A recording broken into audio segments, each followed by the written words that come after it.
Bienvenidos a la tertulia de educación universitaria de la Universidad Nacional Autónoma de México. Un servidor, Melchor Sánchez, les da la más cordial bienvenida. En esta ocasión vamos a platicar sobre un tema increíblemente fascinante que son los sesgos cognitivos, su importancia en la formación de profesionistas y algunos retos y soluciones. Para ello contamos con tres invitados. Uno, en primer lugar, la doctora Fernanda Pérez Gay.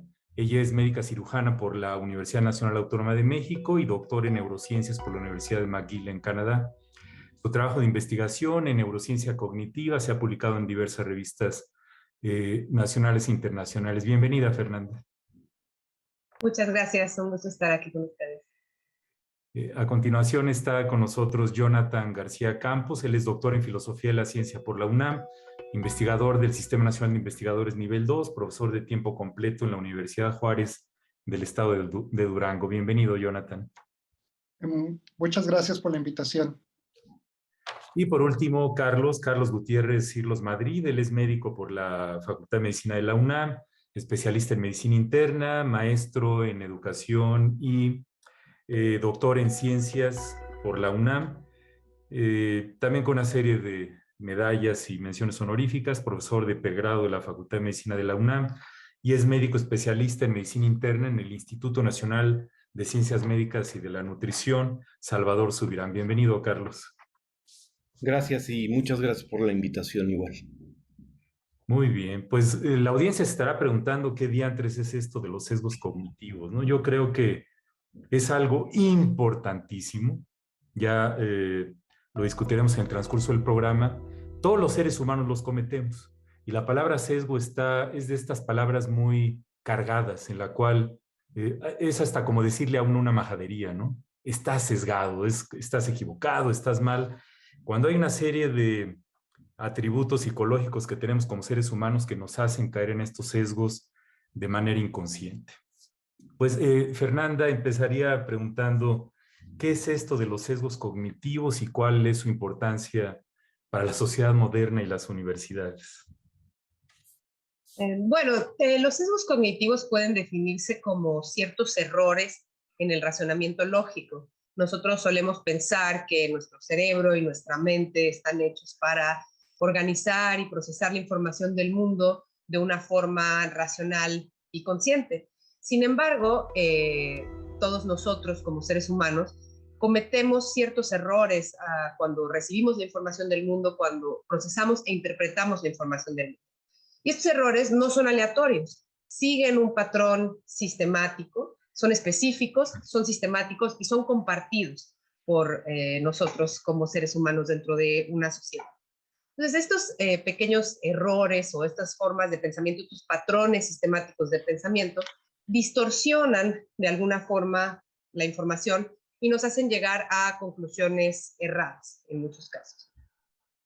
Esto es importante porque dentro de la sociedad, dentro de la educación y dentro de la práctica de diferentes profesiones, tenemos cierta tendencia a asumir que nuestros procesos de pensamiento, especialmente los propios, ¿no? Son impolutos, ¿no? Son de alguna forma, siguen un orden y siguen una serie de reglas que hacen que pues lleguemos a conclusiones que son correctas, ¿no? Y esta falta de como percatarnos, la dificultad para percatarnos de estos errores que tenemos sistemáticos en el pensamiento, nos hacen estar un poco ciegos ante nuestros propios errores en estos procesos. Vamos a ver que hay diferentes sesgos cognitivos, pero uno de estos sesgos cognitivos es la propia ceguera ante nuestros sesgos cognitivos. Podemos ver, es fácil para nosotros ver los sesgos en los demás, estos errores de pensamiento que tienen las demás personas, y nos dificulta de gran manera encontrar estos propios errores de pensamiento en nuestros procesos de razonamiento. Muy bien, Fernanda, gracias por la introducción. Jonathan, ¿algo que quisieras agregar sobre este punto?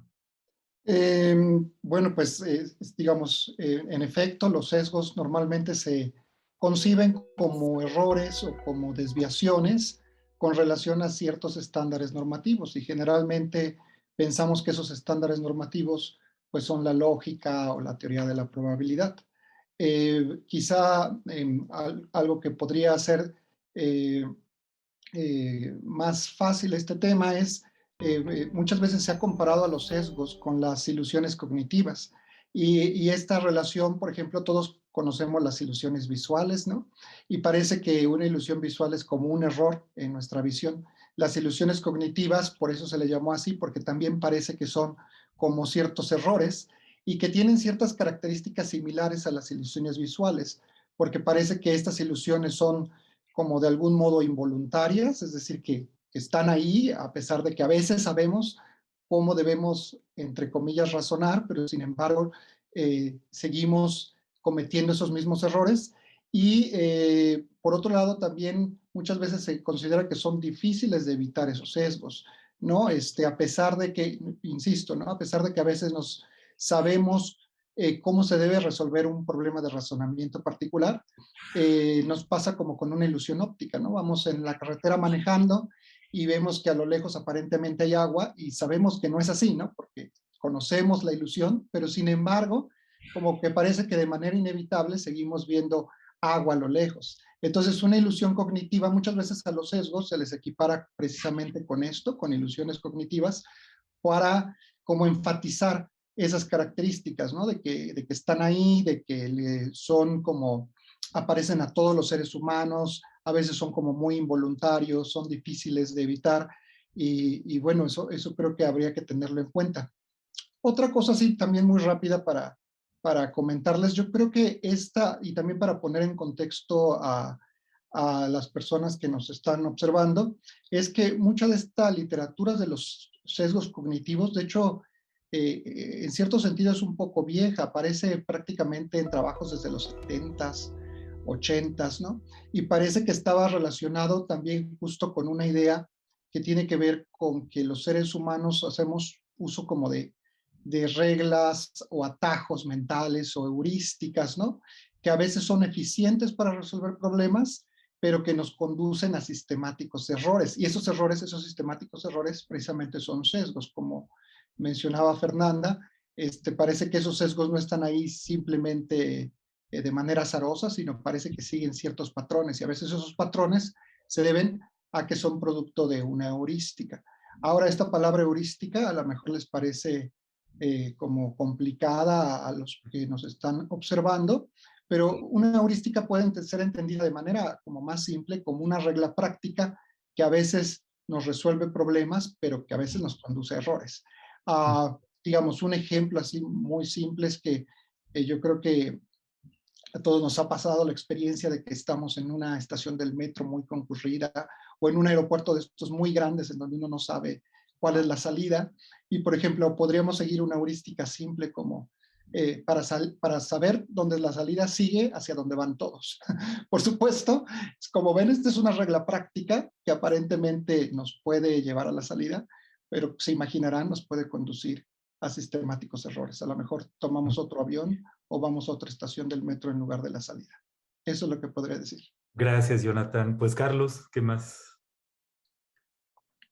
Bueno, en cuanto a la importancia en la sociedad moderna de los sesgos cognitivos, pues es que creemos que somos seres racionales, ¿no? Y que actuamos bajo premisas de un razonamiento lógico más allá de algo que no vemos aparentemente en otras especies, pero mucho de nuestro comportamiento finalmente, retomando lo que comentó Jonathan y Fernanda, pues es en automático, como dijo Jonathan, pues tomamos muchos atajos mentales, porque si nos detuviéramos a pensar en todas las decisiones que tomamos, pues probablemente no actuaríamos, ¿no? Y bueno, hay cientos de sesgos definidos en la conducta humana, hay inclusive un mapa de sesgos mentales que conocí en la oficina del doctor Sánchez Mendiola hace unos años cuando hice con él la maestría en educación médica y solo para completar la idea de la importancia de los sesgos cognitivos en la actualidad,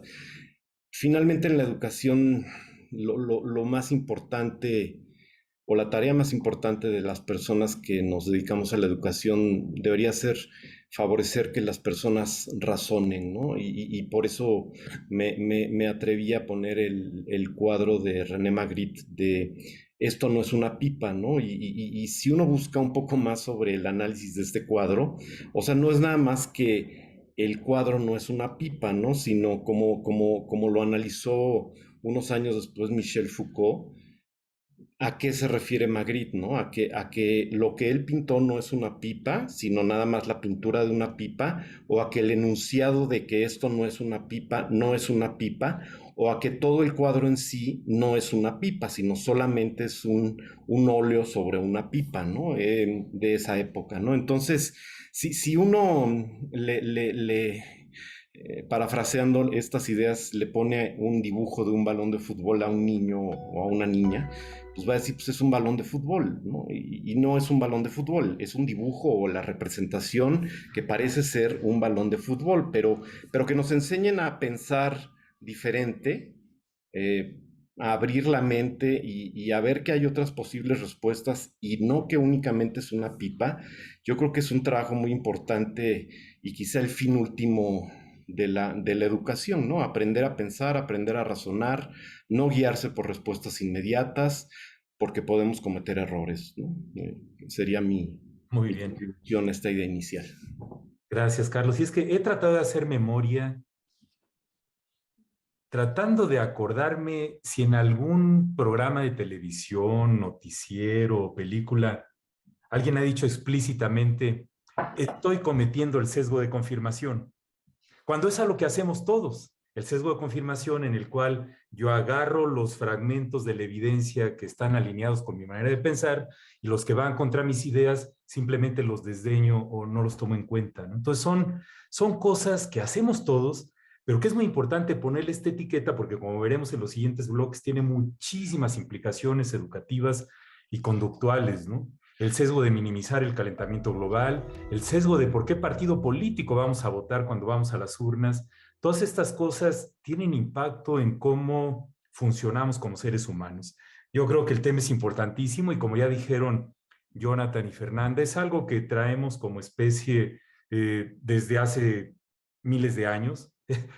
Los sesgos y heurísticas tienen un valor evolutivo de preservación de la especie, por eso se han preservado, porque sirven para algo. Y comentaremos los aspectos educativos de ello en el siguiente bloque. A continuación vamos a escuchar a un docente sobre de qué manera forma a sus alumnos para tratar de que eviten caer en la medida de lo posible en sesgos cognitivos.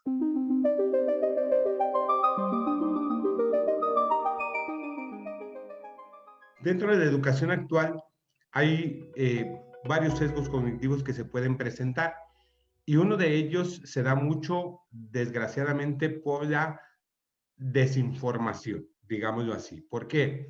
El profesor transmite una información que el alumno recibe sin mayor punto de comparación, sin mayor punto de investigación más allá. A los alumnos, desde el punto de vista particular, los enseño a que cuestionen justamente la información, a que no se queden con la información que les proporciona una persona, sino que investiguen más allá, porque en muchas ocasiones la información que se proporciona la vamos transmitiendo generación en generación. Hay, por ejemplo, mucha gente que dice que nuestra última constitución es de 1917, cuando desde la constitución de 1857 está prohibido hacer una nueva constitución. Y en 1917 se hicieron reformas a la constitución de 1857. Otro de los sesgos cognitivos que se tratan de eliminar es justamente el pensamiento crítico, el razonamiento, el que es en la práctica muchas veces diferente lo que se dice en la teoría y entonces es necesario empezar a llegarse de aspectos prácticos para poder entender y saber aplicar la teoría.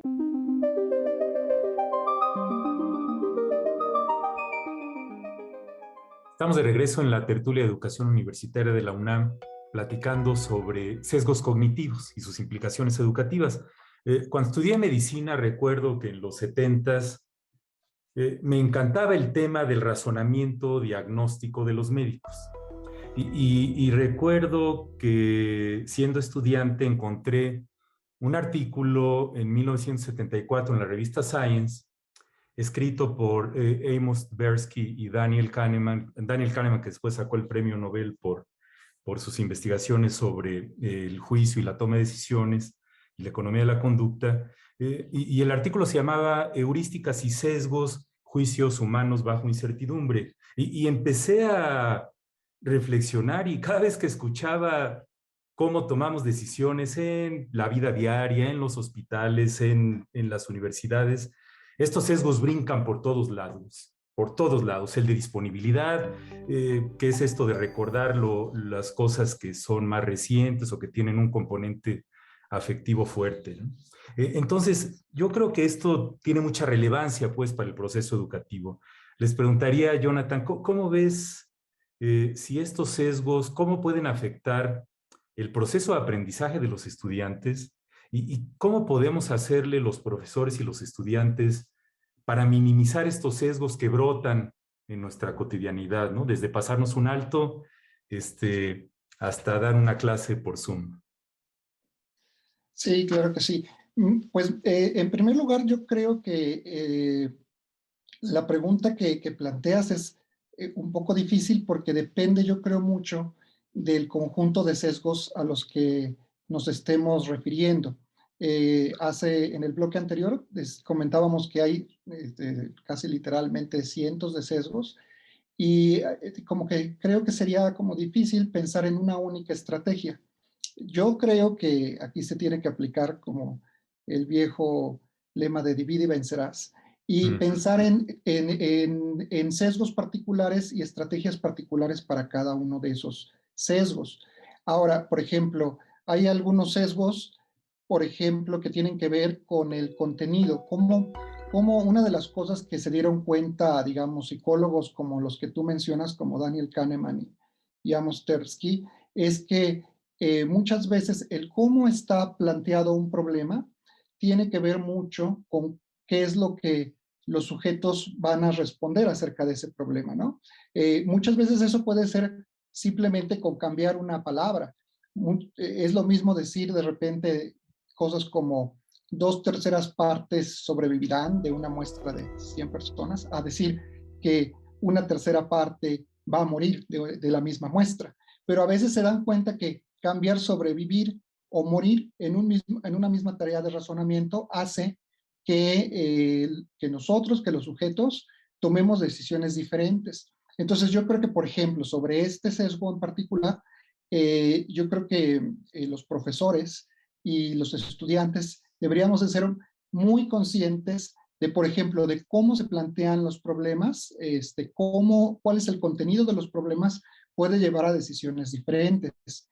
Otra cosa, por ejemplo, que se me viene a la mente, así, digamos, como de manera muy rápida, es como aquellos descubrimientos que parecen señalar que los seres humanos somos mejores para razonar en problemas con formato de frecuencia, que con formato, por ejemplo, de probabilidades de eventos singulares en porcentajes. Digamos, para que esto sea muy claro para las personas, cuando hablamos de frecuencias, uno puede decir 1 de cada 4 veces, ¿no? O sea, 1 de cada 4 veces, por ejemplo, que tomo un taxi, lo hago a través de una aplicación, ¿no? Eso es exactamente lo mismo que decir la probabilidad de que yo tome un taxi a través de una aplicación es 0.25, pero parece que hay como razones evolutivas. Esa es una larga, pero también debatida propuesta, en donde parece que somos mejores para razonar con frecuencias que con porcentajes.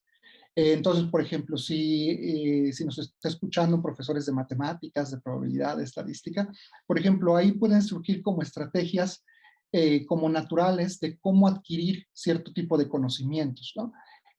Por ejemplo, si nos escucha un profesor de probabilidad, podría decir, bueno, cómo llegar de manera más natural a los alumnos, pues sería a través de razonamiento con frecuencias. Entonces, digamos así, para redondear, depende un poco el tipo de sesgo, el tipo de estrategia que se puede idear como para tratar de resolverlos.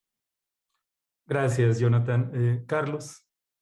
Gracias. Lo relevante para la educación y para las universidades nuevamente es entender que no no es muy claro que se enseñe a pensar y a razonar durante la educación preuniversitaria y menos en relación con frecuencias, porcentajes, probabilidades, ¿no? Entonces, quizá una de las puntos más importantes para la educación universitaria es que hay que hacerlos ver, ¿no? Hay que enseñarlos, hay que eh, precisar que existen en todas las disciplinas. Evidentemente tenemos un sesgo los que nos dedicamos a las disciplinas de la salud a hablar más de los sesgos que ocurren, en este caso, los sesgos heurísticos en los actos médicos, pero es una de las múltiples aplicaciones, ¿no? Como comentaba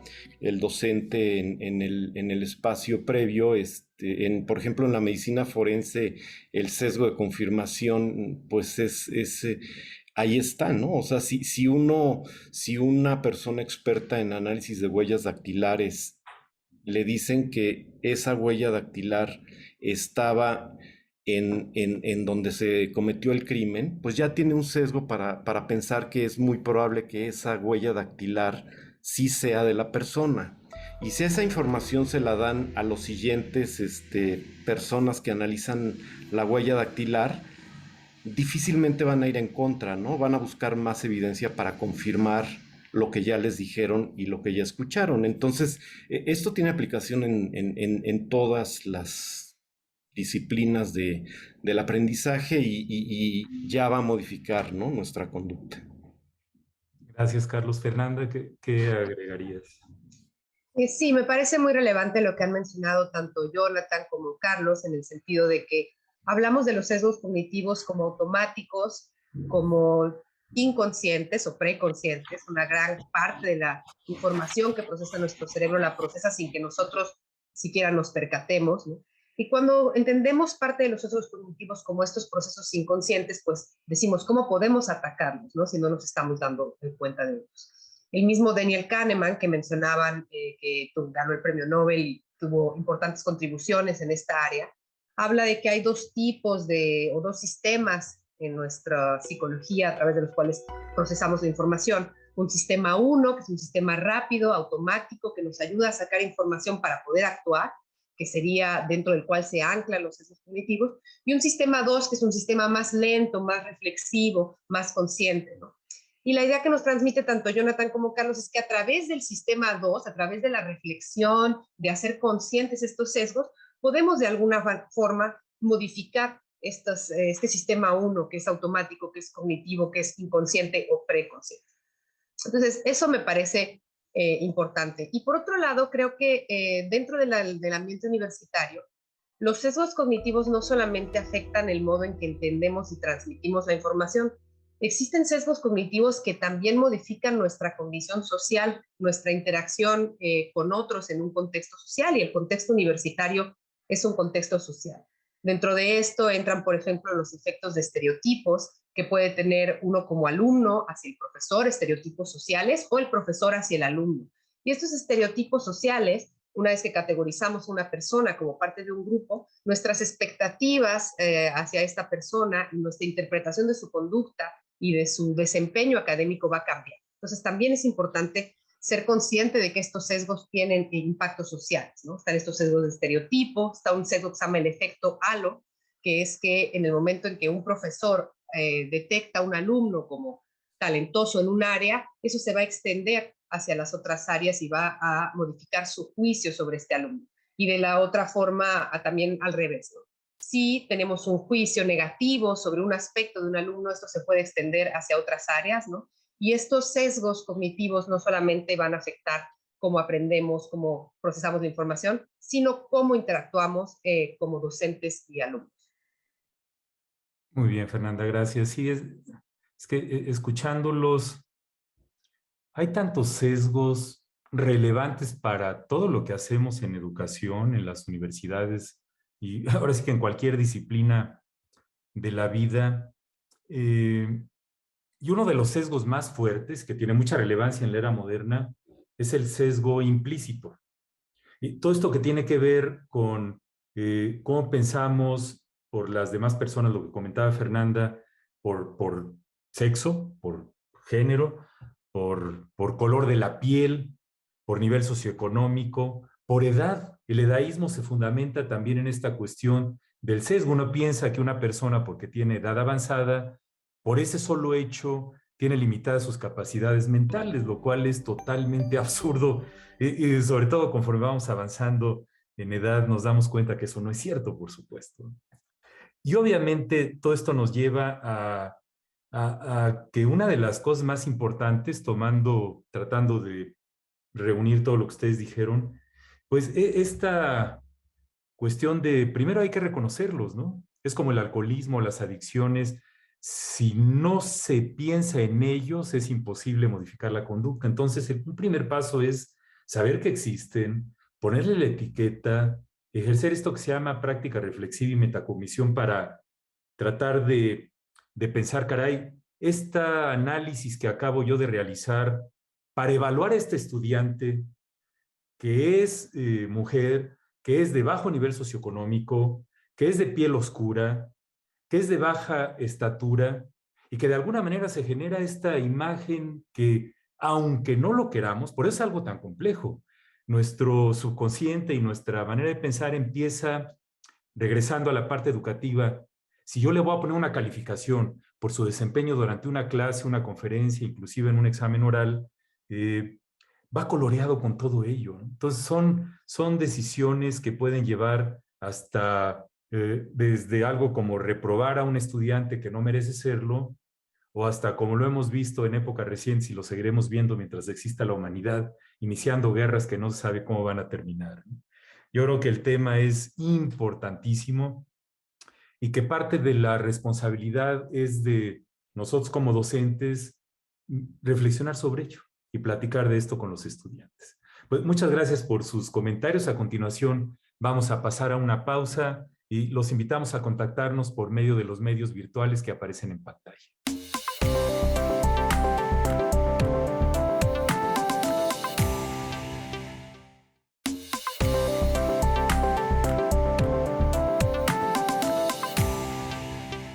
Estamos de regreso en la tertulia de educación universitaria de la UNAM, platicando sobre sesgos cognitivos y su impacto en las universidades, su relevancia.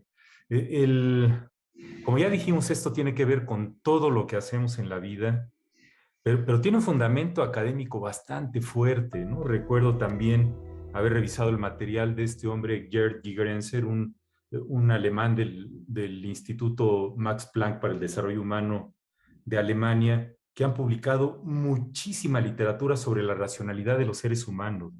Entonces, hay un creciente bagaje académico para enriquecer la discusión sobre el tema.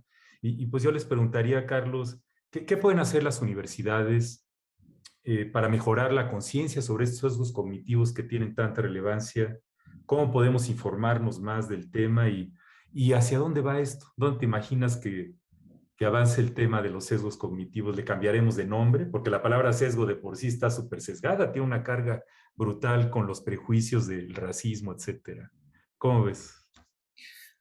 Es complicado, ¿no? Porque también, como mencionó usted usted al final, pues los prejuicios también son una forma de sesgo y quizás sean el más elemental y el más irracional, ¿no? Pero más allá de los prejuicios, los sesgos que también entran en las otro término mucho más complejo que son las distorsiones para responder y que se acompañan de las condiciones para producir errores. Cuando uno empieza a hablar de esto con estudiantes universitarios, ya sea de pregrado o de posgrado, de especialidades médicas o en mi caso de pregrado de medicina, pues es hablar de un campo casi totalmente desconocido para ellos y que sin embargo debería ser uno de los puntos más importantes a tratar desde el principio de la formación, junto con el razonamiento, que en este caso sería el razonamiento clínico, ¿no? Entonces, yo creo que trabajar con ejemplos, el libro que que también es importante que conocieran los estudiantes de medicina sobre las leyes de la medicina que realizó Siddhartha Mukherjee.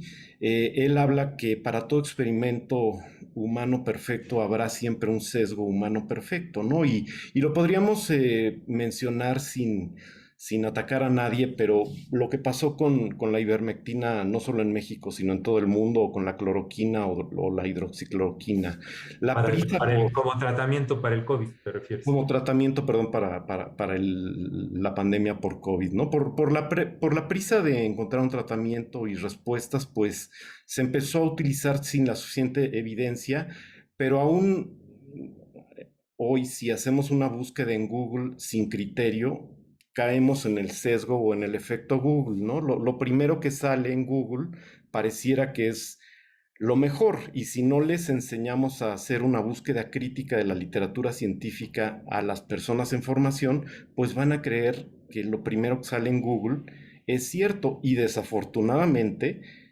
sigue sucediendo, ¿no? Pensamos que los estudiantes tienen muchas habilidades en cuanto a sus habilidades cibernéticas, pero no es cierto. Eso también es una mentira, ¿no? Tenemos que enseñarles a hacer buenas búsquedas, a saber cuál es la evidencia que sí sirve y a que con eso basen sus actos, en este caso en la medicina, ¿no? Porque si no, las condiciones para producir errores pues se darán cada vez más y más en los servicios en donde se toman decisiones rápidas. Entonces, además de enseñar que existen, que ahí están, que son parte de la vida cotidiana, que son inevitables, pues hay que enseñar estrategias para evitarlos, ¿no? Por ejemplo, no hables de los pacientes de acuerdo con sus características que tú percibes, ¿no? No, pues es una paciente difícil. No, eso no se puede mencionar. Entrega a los pacientes con una lista de cotejo, ¿no? Entrega todos los medicamentos que toma para que no se produzcan errores cuando cambias de guardia, ¿no? Y piensa más allá de lo que te dijeron de los diagnósticos o de cómo te entregaron a la persona que recibes en una guardia. ¿Qué más puede ser esto? ¿Por qué nada más me guío ya por nuevamente un sesgo que ocurre en las entregas, que es repetir los diagnósticos, ¿no? O buscar más, abrir más a otras posibilidades. Muy bien, hay mucho que discutir. Pues, Fernanda, ¿qué agregarías? Sí, estoy de acuerdo con todo lo que menciona Carlos, en este caso en el contexto de la medicina. Creo que en general los docentes y los alumnos universitarios deberían tener en algún momento una breve formación. Mencioné al principio que entre los sesgos cognitivos está el llamado prejuicio de punto ciego, que es que va a ser muy fácil para mí identificar los sesgos cognitivos de los demás, especialmente aquellos con los que no estoy de acuerdo, pero va a ser muy difícil identificar los sesgos cognitivos en la gente que piensa como yo y mucho más en mí, ¿no? Entonces, siempre es un buen ejercicio dudar de las propias convicciones, ¿no? Decía el filósofo Emile Cioran que solo tiene convicciones quien no ha profundizado en nada. Él, bueno, sabemos que era un pesimista y a veces un exagerado, pero es verdad que cuando estamos completamente seguros de algo, ¿no? Está bien tener opiniones, está bien tomar evidencia para defender nuestras opiniones, nuestros puntos de vista, pero las convicciones absolutas están permeadas por muchos sesgos cognitivos. Entonces, hacernos conscientes de estos propios sesgos, de los nuestros, creo que es un ejercicio importante que podrían hacer tanto docentes como universitarios, ¿no? Además de dar un pequeño taller que organice, ¿no? ¿Qué son los sesgos cognitivos? ¿Qué pueden afectar? Y algunos ejemplos de sesgos cognitivos que pueden estar presentes en los docentes y en los universitarios. Y como mencionaba el docente que participó con nosotros después del primer bloque, ¿no? Enseñar a dudar de lo que nos enseñan, ¿no? Está el famoso sesgo de autoridad, que es que cuando percibimos que alguien tiene autoridad, un gran investigador en el tema, vamos a tragarnos absolutamente todo lo que nos cuente, vamos a asumir que todo lo que nos cuente es verdad, ¿no? Entonces, dudar incluso no es que tengamos que dudar de todo lo que nos dicen los profesores, ¿no? Pero corroborar la información en otras fuentes, y también la idea que tenemos que aprender a vivir con un poco de incertidumbre, ¿no? La educación médica, como lo mencionaba Carlos, es muy claro, ¿no? No podemos a veces tener todos los elementos para tomar una decisión, pero por evitar esta incertidumbre no debemos caer en estas distorsiones en las cuales asumimos que nuestra conclusión final es una verdad absoluta. Entonces, enseñar a dudar y a vivir un poco con la incertidumbre, a corroborar la información, pues a lo mejor puede ayudarnos a que estos estudiantes no caigan después en cosas que hemos visto en esta última pandemia, que es que personas con títulos universitarios y con cierta educación se involucran de forma muy intensa con teorías de la conspiración o con las historias alternativas, digamos, a la evidencia científica, ¿no? Y todo esto nos habla de esta falta de conciencia de cómo esta incertidumbre nos lleva, por querer tener una certidumbre, a caer en información distorsionada. Gracias, Fernanda. Jonathan, ¿qué más agregaría?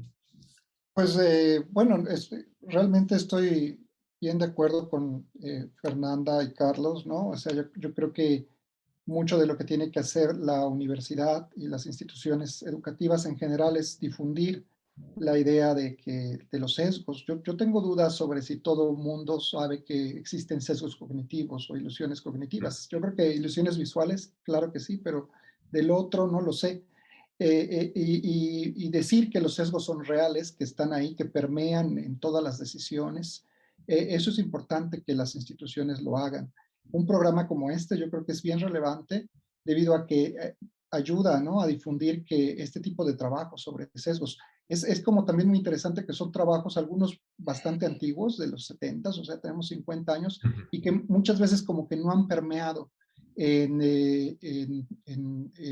digamos, en los estudios universitarios. Digamos, alguien puede entrar a la universidad, salir y nunca saber nada acerca de sesgos ni de cómo debemos razonar, y eso creo que lo deberíamos de evitar.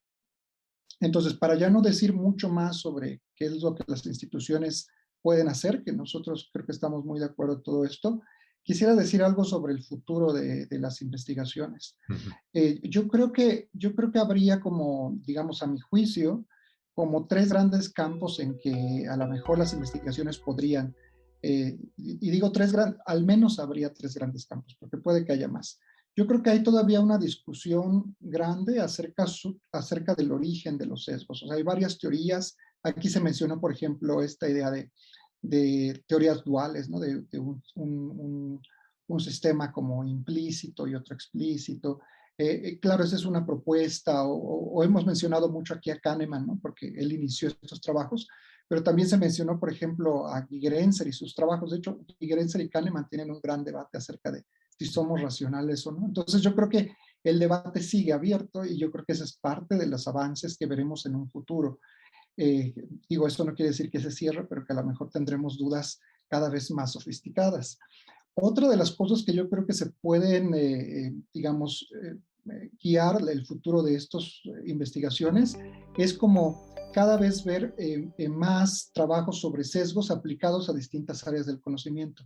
Creo que yo soy, bueno, estoy entre médicos, ¿no? Yo soy el único filósofo aquí y por supuesto la medicina fue uno de los campos en donde primero, y entonces desde Kahneman seguramente se empezaron a trabajar cosas sobre toma de decisiones en medicina, por obvias razones, digamos, pero tengo la duda de si este tipo de trabajos se han llevado a otras áreas. Por ejemplo, en el docente que hablaba de historia, o no sé, a las ciencias sociales, a la economía se han llevado, por supuesto, pero yo creo que cada vez veremos como la difusión de estos trabajos en otras áreas.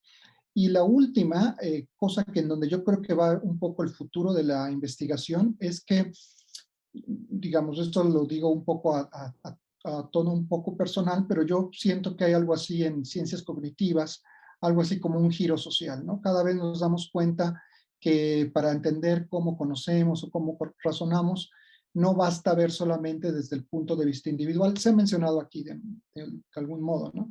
Y que a lo mejor entender cómo es que el conocimiento y el razonamiento depende del grupo, eso yo creo que puede ser parte de las investigaciones futuras, ¿no? Por ejemplo, ahora se ha descubierto que algunas tareas de razonamiento clásicas, por ejemplo, si lo hacen de manera individual, nos equivocamos bastante, ¿no? Pero si se hace en grupo, en un grupo crítico sobre todo, parece que la ejecución de esa tarea mejora. Entonces, por ejemplo, yo creo que mucho de de ver que el trabajo de razonamiento no es un trabajo individual, sino que puede ser un trabajo colectivo, va a ser parte del futuro de las investigaciones en sesgos, yo diría. Gracias, Jonathan. Y seguramente auxiliado, influenciado por la tecnología, inteligencia artificial y todas estas cosas. Hace rato que mencionaban de Google, es increíble nuestra dependencia en los algoritmos de Google para ver cuáles son los primeros hits de nuestras búsquedas. En fin, mucho tema para discutir ahí. Pues les agradezco sus comentarios. A continuación vamos a escuchar a una docente sobre qué riesgos y qué retos representan los sesgos cognitivos para la educación y las instituciones de educación superior.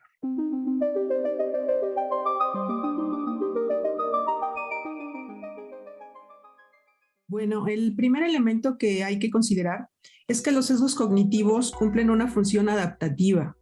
Estos son esquemas que se activan cuando necesitamos procesar información de manera rápida o cuando necesitamos conservar nuestro equilibrio cognitivo. Cuando el ser humano constantemente requiere mantener su homeostasis. Es por ello que se activan. Todas las teorías de aprendizaje que los psicólogos suscribimos, las más importantes como es la de la reestructuración cognitiva, se basan justamente en buscar que el alumno reestructure estos esquemas, estos sesgos cognitivos. Entonces, ¿cuál es el desafío? Principalmente que los docentes consideremos esto como punto de partida. Sabemos que el alumno lo que sabe va a afectar su aprendizaje. Entonces, una manera de poder transitar de estas teorías personales a teorías científicas es ayudarlos a reflexionar, es ayudarlos a ver un punto de vista distinto al que ellos poseen, desde un punto de vista crítico. Necesitamos ayudarlos a reconstruirla. ¿Cómo la vamos a reconstruir? Partiendo de sus conocimientos previos.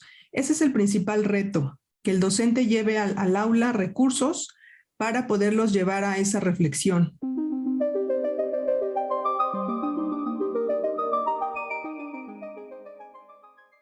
Estamos en la tertulia de educación universitaria de la UNAM platicando sobre sesgos cognitivos y su relevancia educativa.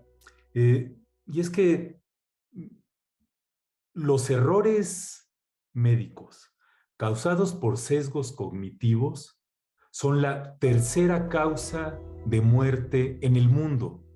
Esto no es trivial.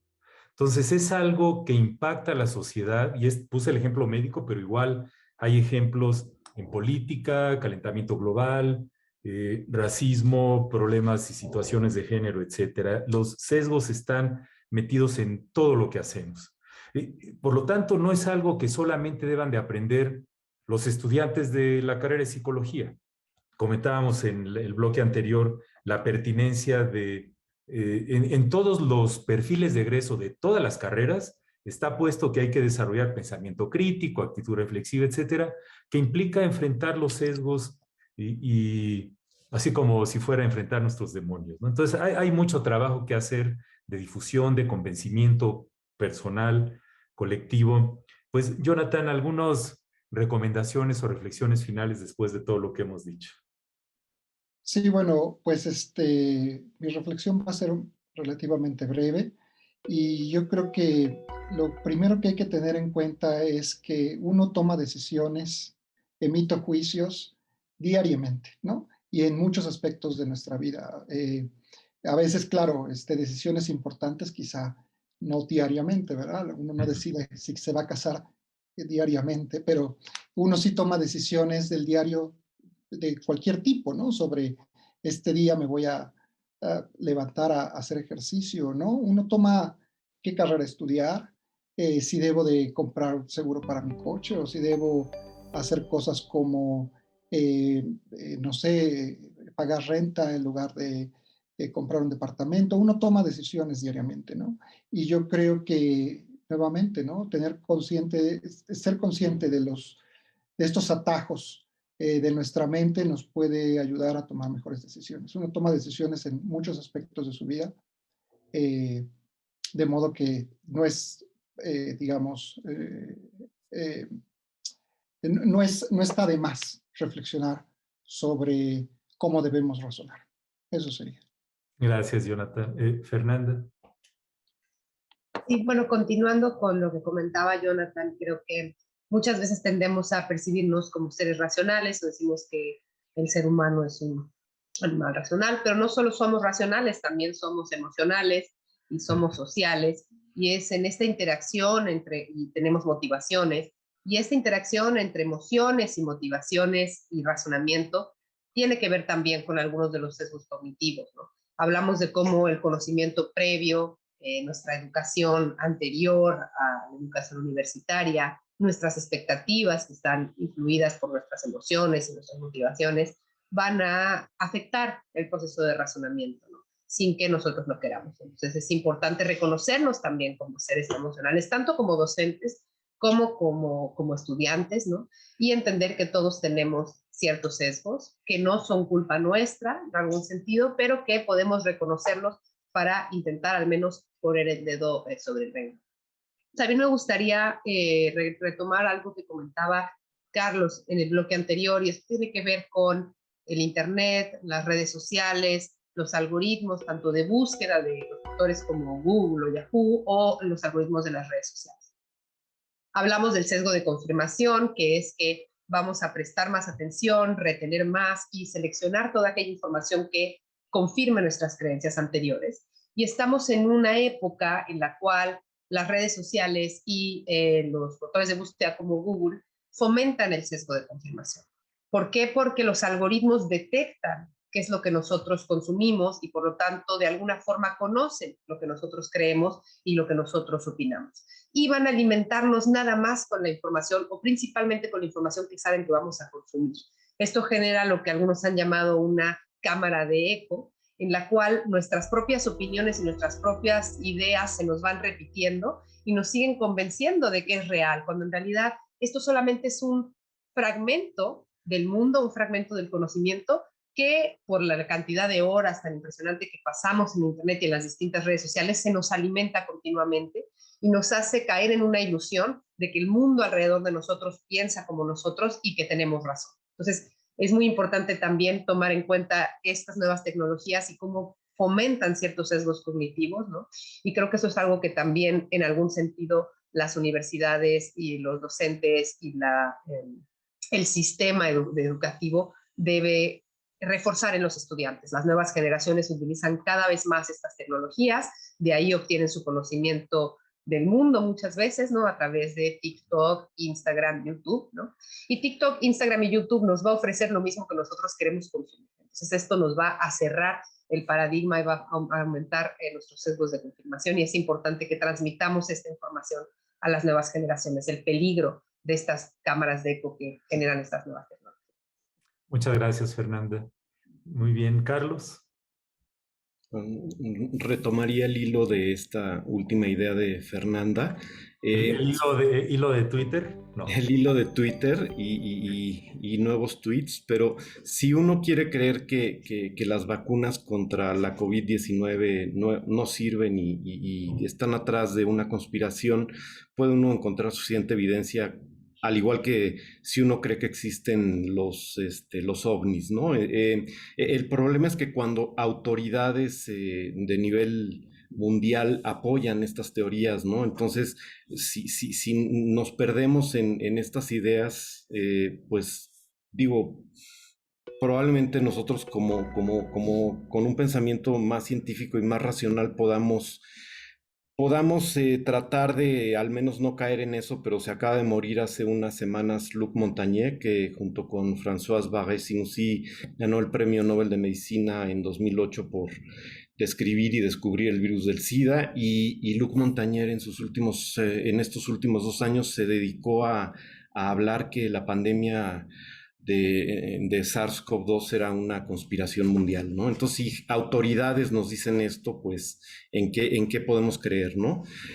Nos faltó hablar de alguien muy importante para tratar de eliminar los sesgos en nuestra vida cotidiana, que fue el reverendo Thomas Bayes, ¿no? O sea, mucho de del actuar actual, no solamente en medicina, sino en muchas disciplinas, nuevamente en la medicina forense, en los juicios, ¿no? ¿Qué pasaría si en un juicio, como son los juicios en Estados Unidos, las personas que toman las decisiones tomaran las decisiones con base en probabilidad y no con base en apreciaciones que ellos tienen de la realidad y aplicaran la teoría de la probabilidad para reducir su incertidumbre y tomar decisiones más correctas, ¿no? Yo creo que la aportación de Thomas Bayes, que murió en 1761 y que su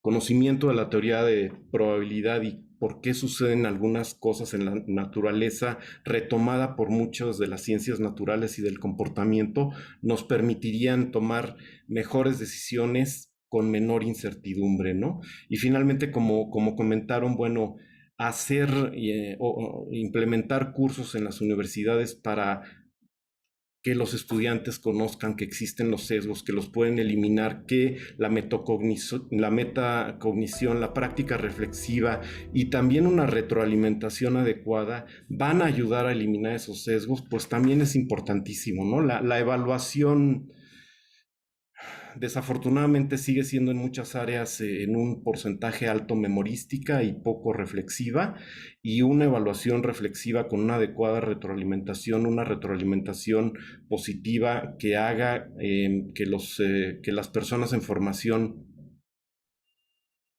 estén más satisfechas con la evaluación, pues ayudará más a que disminuyan sus sesgos y que no los repitan. Muy bien, Carlos, muchas gracias. Bueno, es que ahorita que los escuchaba, es decir, uno de los libros que idealmente toda la humanidad tendría que leer es el libro de Daniel Kahneman, de Pensar rápido, pensar despacio, ¿no? Ahí está, uno de los bestsellers más importantes de las últimas décadas, pero recientemente la última obra de Daniel Kahneman se llama precisamente Ruido, ahí está, este libro, ¿no?